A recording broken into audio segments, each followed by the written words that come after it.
years ago was the first Christmas after my 22-year-old daughter Grace passed. Just 6 weeks after her body was carried out through our front gate. Megan, a close friend, offered support by unboxing and assembling a newly delivered Amazon hypoallergenic Christmas fir tree. She wanted to do something, connect with me, perhaps even Grace. The faux pine in pieces on the carpet had a 5-star rating and promised to liven up any home for the holidays. While Megan carefully wove strands of little lights throughout the bendable branches, my mind struggled with juxtaposed memories of Grace, painstakingly stringing hundreds of tiny lights throughout our previously massive tree, one of Grace's lifelong pleasures that she took very seriously.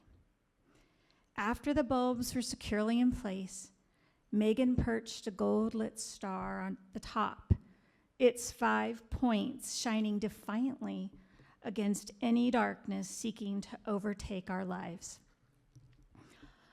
I sat stiffly on the couch, leaned into my dogs, Honey and Wolfgang, just staring at the glistening beauty and shining star.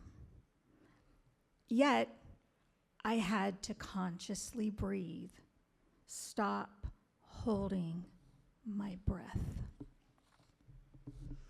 Last year, my second Christmas, Grace's Jewish friend Maribel untangled and attached the strands of clear bulbs. Dragging the long, narrow box out of the garage had been an emotionally exhausting unpacking. Unsealing tape so I could show her the 3 easy pieces needing to fit together stirred grief while excavating memories of Christmases past with Grace.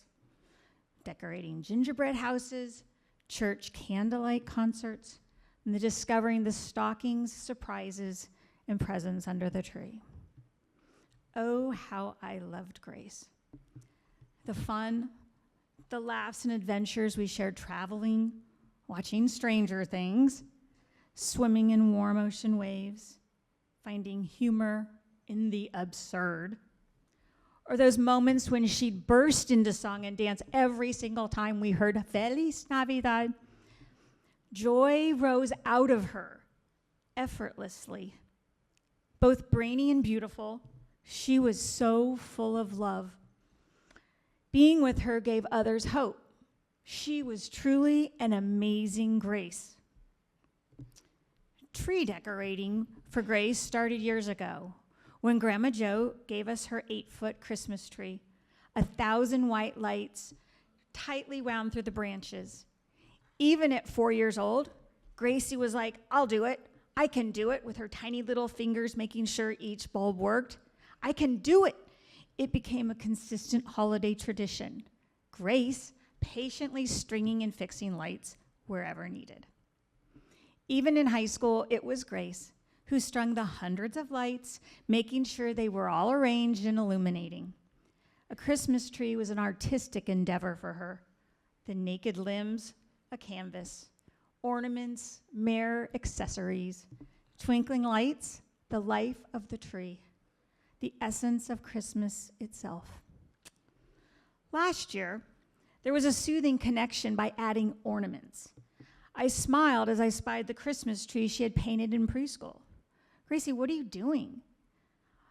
As she mixed the reds and the yellows and blues, I'm making my colors.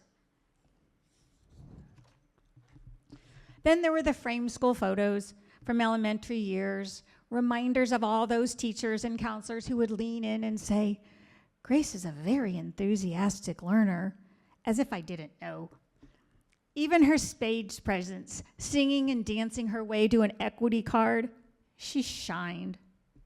Then there was her purple ball ornament, sprinkled with silver glitter that spelled out the letters NYU that she'd announced when she was 10 years old that she would be going there. Accepted at Tisch Drama, She was so thrilled to hang that ornament on that tree.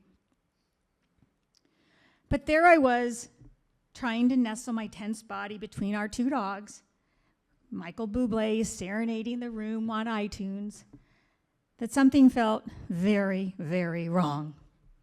The tree's stillness was unbearable, as though the light had forgotten to shine, as if Christmas was hollow. And then I realized, besides not having Grace with me, those lights weren't twinkling. Without that, I missed Grace even more. The magnitude of my loss percolated, building momentum without those alternating lights flashing, moving, comforting me. I decided that if I couldn't have Grace physically next to me on the couch, savoring our Christmas tree, I needed those lights to twinkle. Grace, can you do something about the lights?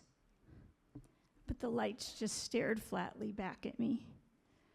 I started crying, sobbing until my glasses were covered with tears, sliding down my face, so wet that I had to remove them. But then, through my tears, the lights started shimmering, every one of them softly pulsating like stars. It was spectacular, truly magnificent. Unique as snowflakes, it was as if those stars were alive. The lights that night were amazing. They felt unmistakably touched by Grace. Now it's a year later, my third Christmas without Grace. But I smile noticing a flash at a holiday mall decoration or a twinkle across the aisle at Home Depot.